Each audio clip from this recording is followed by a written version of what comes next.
Hapon na, ako na nga ang naglaba, ako pa ang nagsampay, ako pa ang magkakanlong, ako pa rin ang magtutupi. At ako pa rin ang mag-iisip ng pang-ulam namin ngayong gabi. Ako lang ba? At dahil may isip ako at naisip ko na ang bitter naming kapitbahay ay siya naming iulam ngayon. Ay, wag ganon, masama yun. At naglagay na nga ako ng isang truck na asin dito sa mangkok. Nagkasya? Para daw maalis ang pait ng buhay. Buhay ko. Charis. At tinadtad ko na nga ito ng patagilid na ampalaya at dahan-dahan kong inihulog dito sa mangkok na may tubig at langis, ay hindi pala, tubig at asin pala. At ginayat ko na nga itong pampaluha, itong pampakinis ng balat, at itong 2 pirasong panlaban sa aswang. Panlaban daw?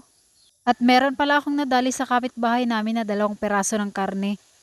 Isasama ko nga pala ito dito, baka sakaling dumami. Salamat nga pala sa kapitbahay namin. Wala na kayong ulam, kami meron na. Uy, wag ganun, masama yun. Hindi, tira nga pala ito namin kaninang tanghalian. Nilaga ito kanina, ngayon, pinaghampasan na.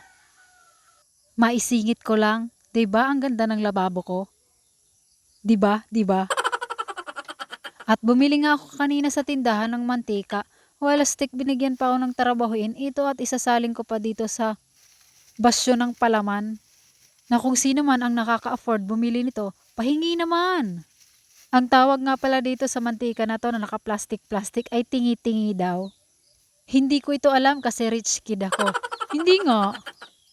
Tigdo-2 nga pala ang isa nito at hindi nga nangalahati yung bote na pinagsalinan ko.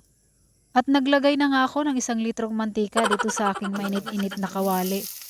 At inihulog ko na rin yung mga sangkap na panlaban sa aswang. Biro lang. At hinalo-halo ko lang ng ganito at tinakpan ko na. Tinimplahan ko na ng asukal para magkalasa at nilagyan ko na rin ng tubig, natutuyo na kasi. At inihulog ko na rin yung kukumpleto sa ulam namin ngayong gabi. At tinakpan ko na ulit at simmer for 1 day. English yun. Kaya ito nasunog, 1 araw ba naman. At heto at luto na nga, pwede na. At pinangat ko lang yung kanin namin, madami pa kasi. Yun lang sa ngayon, bukas ulit. Bye!